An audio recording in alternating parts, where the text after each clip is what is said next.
abraço a você, amigos da TV Câmara. Estamos começando mais um Ponto de Encontro. Hoje com a presença da vereadora Gláucia Berenice, da senhora Carol Felício, e vamos falar muito sobre o autismo, né? O motivo desse programa.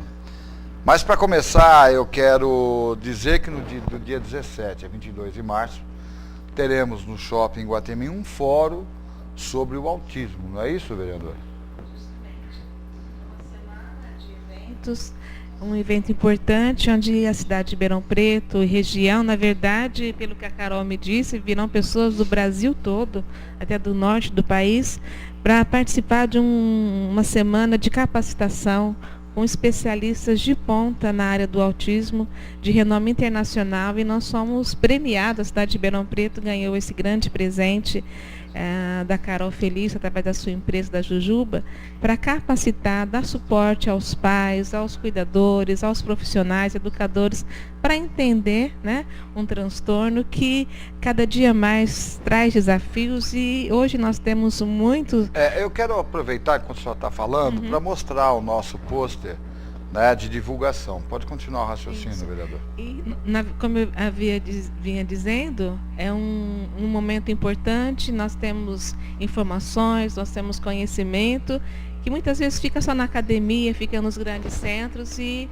a empresa que a Carol criou possibilitou a Ribeirão, região e o Brasil ter acesso a essas novas tecnologias, novos procedimentos para beneficiar as pessoas com autismo. Carol, muito obrigado pela sua presença. O autista, ele sofre preconceito? Sofre muito preconceito, porque nas escolas ainda não estão preparadas para receber esse público. A sociedade não está preparada para receber esse público, shoppings, parques. E aí isso acaba levando ele para o pior inimigo dele, que é a introspecção. E as famílias acabam levando eles para casa e eles acabam se isolando mais ainda, até por conta desse preconceito e dessa falta de preparação dos locais para hoje eles estarem. Você trabalha nisso, né? Você tem uma experiência própria com isso, mas você enxerga que o governo deveria investir maciçamente, tanto no autismo quanto no Down, principalmente detectando em classes menos privilegiadas? Isso eu acredito 100%, e até o autismo é uma coisa muito interessante. Como o Dr. Gadieri fala, o autismo é como se fosse uma febre. Ele pode vir junto com Down, ele pode vir com a epilepsia, ele pode vir com várias outras síndromes associadas. Então, o tratamento do autismo é de uma extrema importância até nessas outras síndromes. E hoje a falta de capacitação, principalmente na rede pública, é muito forte. Nós temos um exemplo de um autista fora de série, que é o Messi, melhor jogador do mundo, por 3 vezes ou 4. Joga no Barcelona, ele é o jogador mais caro do mundo, o jogador que desequilibra da seleção argentina, ganhou tudo que um atleta profissional poderia ganhar. Sem dúvida alguma, eu acho que é o atleta mais bem pago do mundo. E foi detectado nele o autismo com 8 anos de idade, ainda na Argentina, com uma síndrome de Asperger. Tem várias classificações o autismo ou não, Carol? Você que está especializada nisso. Eu falo que ele é como se fosse do branco, numa escala gradual até o preto. Você tem crianças que você tem pequenos sintomas, que é onde às vezes traz a dificuldade do diagnóstico. Que você fica não ele entra, não entra. Então, essas crianças ficam na faixa, às vezes, do não especificado. Como um autista clássico, tem autistas que eles têm na parte cognitiva menor, mas tem autistas, os Aspergers, que são muito além do normal, né, parte de inteligência, mas o que categoriza muito é a dificuldade social que todos eles têm. Vereadora, a senhora sempre participa de fóruns e debates. A senhora tem um trabalho muito importante com as mulheres, com os jovens, os portadores de deficiências mentais, com fóruns de debates, com comissão especial de estudos, sempre se movimentando. O telespectador que está nos acompanhando agora, como que ele faz para participar desse fórum? Aquele que tem na família uma pessoa portadora de autismo, ou própria mãe de autista, que às vezes está desesperada, não tem condição de pagar o especialista, depende da rede pública, ela pode comparecer. Como é que faz a inscrição? Se tem inscrição, só orientar-se isso. Certo. Bom, eu vou deixar essas informações para a Carol, porque ela trouxe mais informações, ela que está na organização do evento, mas eu gostaria de dizer da importância, né, da informação. Nós sabemos que o que é desconhecido, ele traz muito medo, e ele traz junto com o medo o isolamento, que, como a Carol disse, é o pior inimigo. É o isolamento que muitas famílias, muitas pessoas que têm o espectro autista sofrem. E quando você leva informação, quando você leva conhecimento, você dá ferramentas para essas pessoas enfrentarem o desconhecido. Você possibilita a troca de experiências, você possibilita que as mães, os cuidadores, os profissionais possam, nessa troca, descobrir caminhos que outros já trilharam, às vezes com muita dor, com muito sofrimento, e isso vai fortalecê-los para a sua própria caminhada, né? Por isso que eu julgo de grande importância, tenho dito para a Carol que é um divisor de águas, essa vinda de especialistas. Na verdade, a gente tem algumas coisas pontuais, um encontro, uma fala, um fórum, mas você possibilitar, né, uma semana toda de debates, de forma gratuita, de acesso, garantindo acesso a todos os interessados, é um divisor de água para a cidade de Ribeirão Preto. Nós vamos ver uma mudança, uma construção de uma cultura mais inclusiva, de fato capacitada para atender essas pessoas e seus familiares. Então, eu gostaria que a Carol pudesse falar um pouco mais do evento, com a forma de inscrição, né, e os temas que serão tratados. O evento ele vai ser dividido em duas frentes: a frente do workshop, que é a frente gratuita, e a frente, do workshop, que é a frente paga, e as atividades gratuitas.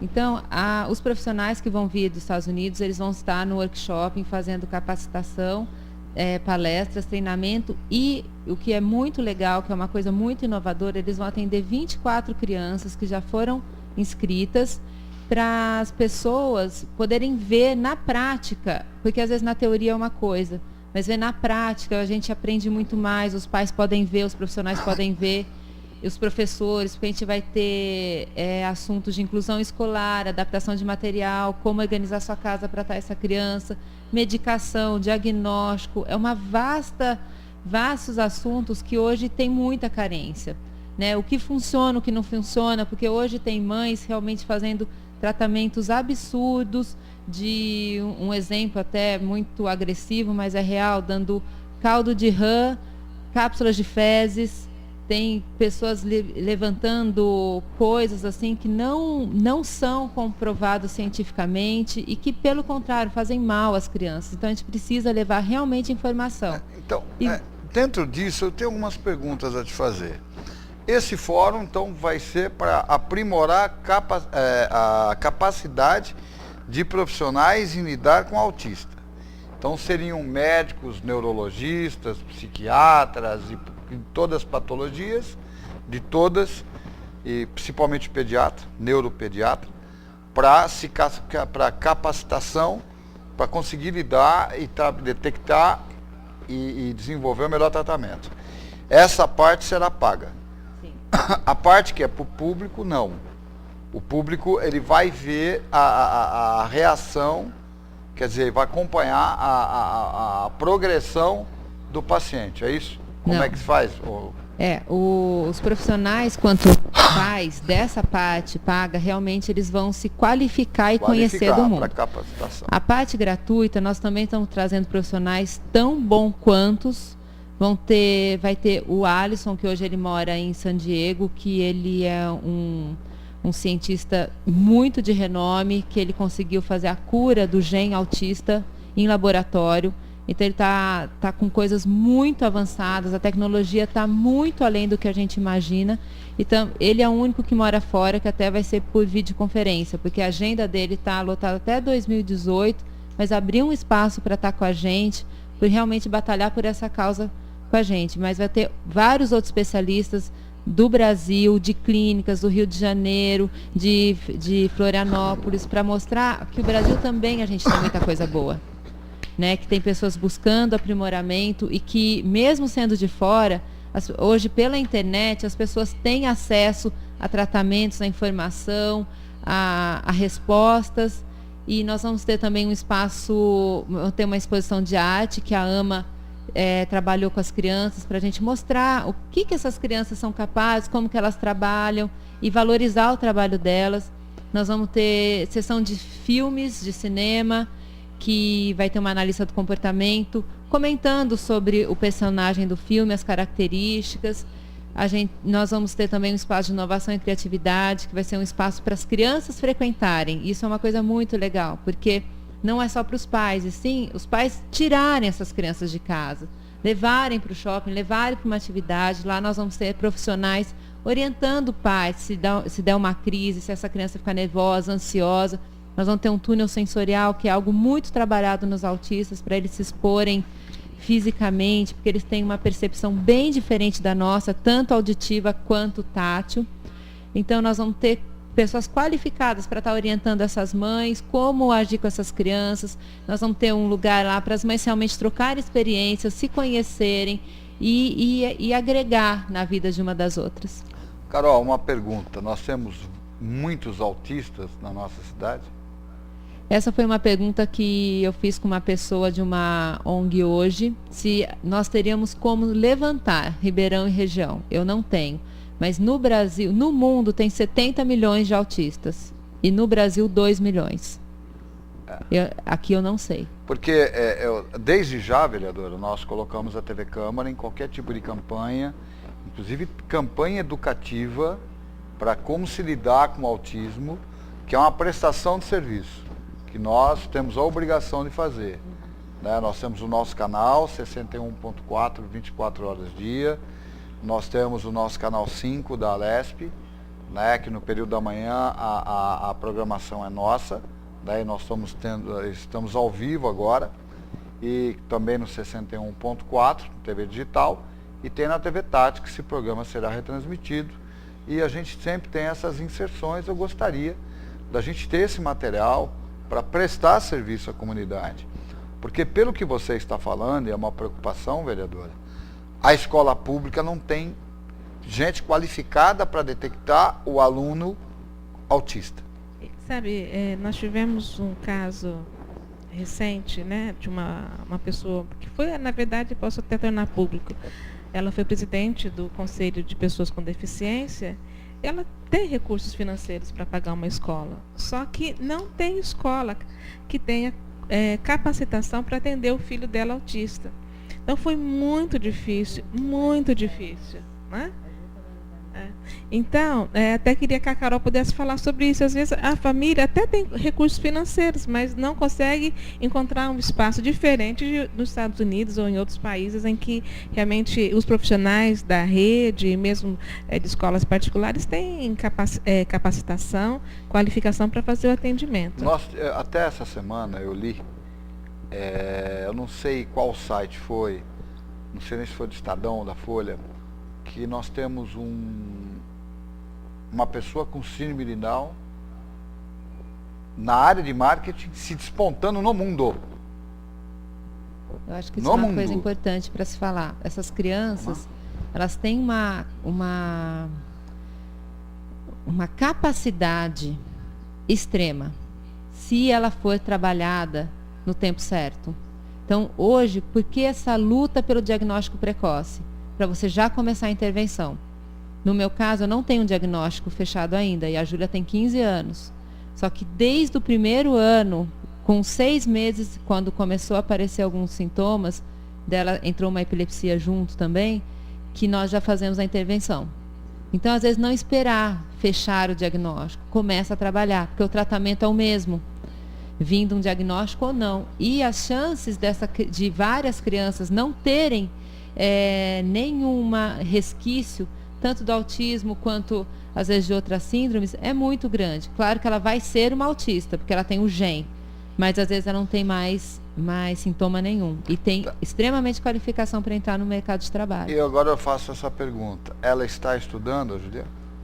A Júlia não. Dessa Júlia última vez que eu voltei, nós voltamos há 2 anos dos Estados Unidos de novo. Quando é criança, eu acho que é mais fácil, porque as crianças, elas não se... Cada uma é de um jeito, se tem alguma diferença, o professor ainda está ali disposto a brincar, contar história, é uma coisa lúdica. Mas quando começa a parte de alfabetização, é onde começam a aparecer as diferenças. E os professores não sabem o que fazer, sabe? Às vezes não é por má vontade, é por falta de conhecimento. Então, hoje ela estuda em casa, eu tive que fazer organizar a vida dela em casa. Isso também você tira do convívio de outras crianças. As crianças, ela sofreu muito bullying na escola.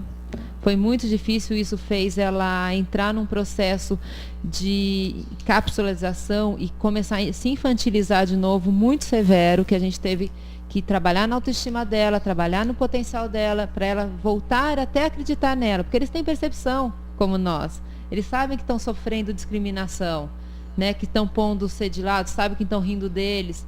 Então, se essas crianças ou as escolas, mesmo os pais, tivessem um trabalho de conscientização que existem pessoas diferentes, nosso Brasil seria muito, muito diferente do que é hoje. Vereadora, nós temos uma escola que eu gosto muito de citar como referência, é pública, que é o Egídio Pedreschi. Faz um trabalho maravilhoso, um trabalho fantástico, incluindo todos esses deficientes no mercado, né? E a gente dando autoestima. Eu vejo o trabalho ali, conheço vários profissionais que trabalham ali, um negócio sensacional, fantástico. Por que não? O autismo não tem um local especializado, que são tratamentos diferenciados. Pelo que eu estou entendendo, são tratamentos diferenciados. Você lida com o Down de uma forma, com o autista de outra. Se a gente tem na rede pública uma escola especializada para o Down, por que não ter uma para o autista? Quem poderia me responder? Pode. Eu voltei há uns poucos dias lá dos Estados Unidos de novo, que eu fui aprender mais coisas, e a Ju se expôs a um tratamento novo. E eu tive a oportunidade de conhecer uma escola, que é a escola modelo hoje, que começou-se já há uns anos atrás, e o governo obrigou as outras escolas a terem o modelo dessa escola. As crianças, tanto autistas como Down, como qualquer outra síndrome, não é bom que ela esteja isolada, só com os semelhantes dela. E sim, ela está inserida num convívio social igual a todas as outras crianças. O modelo que as escolas deveriam fazer, uma que lá eles começam com 1 ano e meio, já começam a qualificar esses pais, que o primeiro passo é a aceitação da família. A partir da hora que você tem amor, aceitação, essa criança precisa já ser treinada, que com 3 anos ela entra numa escola que faz ela já saber se relacionar com outras pessoas. Então, com 5 anos, ela já sai com habilidades muito grandes. Então, eles começam já a tratar muito de baixo. E para os 5 anos, eles entrarem numa escola regular. Então, por quê? Porque ele vai se espelhar numa outra criança, às vezes, que tem mais dificuldade do que ele. E ele vai imitar aquilo. A referência dele vai ser baixa. Então, o ideal seria que as escolas tivessem, às vezes, classes separadas. Um programa especial dentro da própria escola, mas que artes, dança, educação física, esse currículo que não envolve tantas habilidades que às vezes eles não conseguem fazer, eles teriam uma sala especial, às vezes em graus, grau 1, grau 2, grau 3, para os professores trabalharem essas crianças para fazerem elas aptas para um dia voar. Nós temos essa compreensão também, né? A necessidade de você ter espaços específicos, como a parte de profissionalização, né? São áreas específicas de você poder trabalhar Mas a escola, ela tem que ser inclusiva. E nós temos uma grande dificuldade no Brasil, que a gente muda a lei, achando que a lei tem um poder mágico de mudar a realidade. Então, o Brasil cria uma lei de inclusão, mas ele não dá condições para que a rede pública ela seja qualificada, seja capacitada, tenha espaços que você promova essa integração, tenha materiais adaptados. Então, a gente vê um esforço dos profissionais, né? Profissionais, eles têm que buscar por uma sensibilidade, né? Por uma situação ali de limite, que ele quer ajudar aquela criança, mas ele não tem recurso. Então, ele vai procurar uma especialização, ele vai comprar material, ele vai investir, né, recurso próprio, porque o próprio Estado não garante. Eu lembro a minha mãe é professora aposentada, e a angústia dela, né, em poder atender alguns alunos, né, que a estrutura pedagógica não possibilitava, a estrutura física da escola, mas ela não queria simplesmente que aquele menino deixasse de escola, como trabalhar a sensibilidade dos coleguinhas, de acolher aquele menino, sabe, de cooperar com ele. O Brasil tem uma fama de ser um povo caloroso, generoso, mas não é bem assim, né? Nós somos um povo dado à discriminação, um povo que não tolera as diferenças, um povo que tem, né, o costume da chacota, né, de você ampliar, né, as diferenças. Nós não temos trabalhar educação. isso. Trabalhar desde a grande realidade é essa, nós não temos reeducação. É verdade. A verdade é essa, porque é o seguinte, quando eu citei aqui o Egídio Pedreschi, é porque, infelizmente, na atual conjuntura que nós estamos vivendo, nós temos que ter um lugar específico para você tentar educar essas crianças, para tentar, através da escola, colocar elas no meio da sociedade. Porque não adianta a nossa realidade é essa, é tacanha. Nossa realidade é a realidade de corrupção, é a realidade de desvio de verbas, de roubo à nação, sem investir na educação. Nós não temos, nossos professores são os mais mal pagos do mundo, não têm capacitação nenhuma, tá certo? São pressionados, perderam respeito na sala de aula, os alunos fazem o que querem. Essa é a realidade do Brasil. Então, se a gente não dividir isso em núcleos, vereador, nós não vamos chegar a lugar nenhum, porque essa realidade, isso que a Carol colocou, que a senhora colocou, infelizmente, ao invés de ser realidade, passa a ser sonho.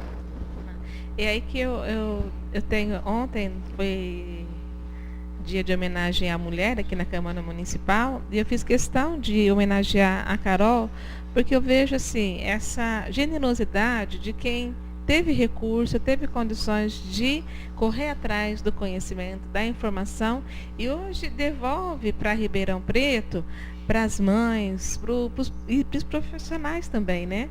Que se veem num limite, né, que não podem ampliar Nós sua estamos atuação. tendo audiência, vereadora, vem uma pergunta de uma telespectadora.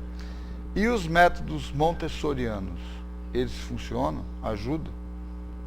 O método montessoriano é muito usado porque ele é concreto, ele é sólido e essas crianças, elas são concretas. Ela não entende uma piada, ela não entende historinhas que às vezes até expressões que a gente usa, a gente tem que ser muito concreto. E o método montessoriano, ele é realmente muito usado, ele tem bastante eficiência. Não poderíamos, aí vem a segunda pergunta, não poderíamos ter em Ribeirão Preto uma escola municipal Montessori? Eu não sou especialista na área, vou estudar o assunto, vou participar, é o Santa Úrsula que tem, então, né? Mas aí é escola particular. Aqui a resposta, a pergunta é geralmente em escola pública. Porque a gente vê, quando a gente fala em escola particular, você vê uma pessoa que tem condição de pagar. Só que a imensa maioria da população, ela é carente. Ela não tem condição de pôr filho numa escola particular. Ela depende muito da rede pública, tanto de saúde quanto de educação.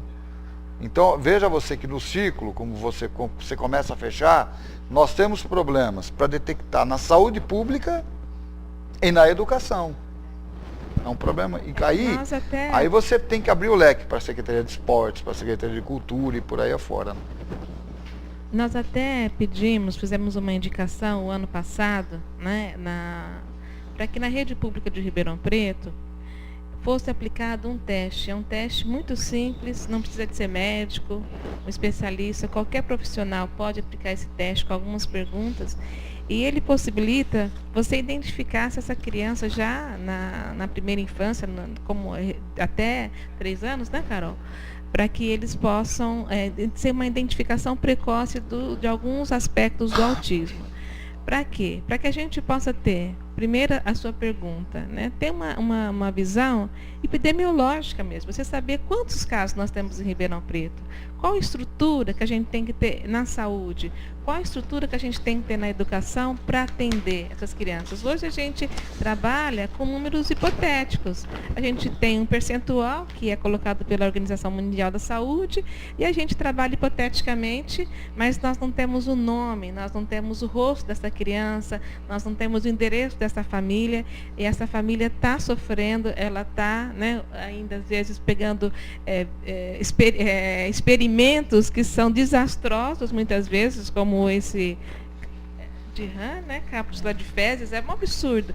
Então nós precisamos de dar cara, né, dar número para Ribeirão Preto para poder fazer uma intervenção. Acrescentar o que hoje veio até a mim, que muitos médicos não estão dando diagnóstico e vê que aquela criança é portadora por conta que não tem aonde atender. Então, aí falou, vou dar um diagnóstico para uma mãe, esse mundo vai cair. O que vai acontecer com essa família? Então, por isso que eu te falo, não funciona, a engrenagem não funciona. Não funciona a saúde pública, não funciona a educação pública e todos os outros segmentos aliados à educação e à saúde. Não funciona. Então, tudo que a gente fala é sonho. A realidade é nua e crua, infelizmente. Mas não dá para ter Eu esse queria tipo colocar à disposição de vocês, quando vier o fórum, no dia 17 ao dia 22, vereadora, a senhora pode requisitar, nós iremos cobrir, fazer a matéria lá no shopping Iguatemi, né? A gente vai lá, qualquer vídeo que vocês tiverem, por favor, passem para a gente divulgar. Os fóruns que eu tenho certeza que a senhora vai promover, de debate aqui na Câmara Municipal, vamos cobrir também, e seria interessante para a gente acompanhar, para ver o estudo disso, qual que é a surpresa do município perante a isso, as nossas autoridades, né, que cuidam do município, para ver o que pode ser feito. Nós tivemos a troca do secretário de Educação, ele tem que ser interpelado até para preparar as professoras e professores da rede pública para isso, o secretário Estênio da Saúde, né? E a gente aguarda esse fórum de debate que será muito importante. Tempo hoje, vereadora. Muito obrigado pela sua presença. Carol, muito obrigado. Muito obrigada. Quero agradecer ao telespectador que participou, interagiu com o programa e a sua audiência. Até o próximo ponto de encontro, se Deus quiser.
Sobre autismo, que será, na verdade, uma grande ferramenta de apoio e capacitação contínua para pais, cuidadores,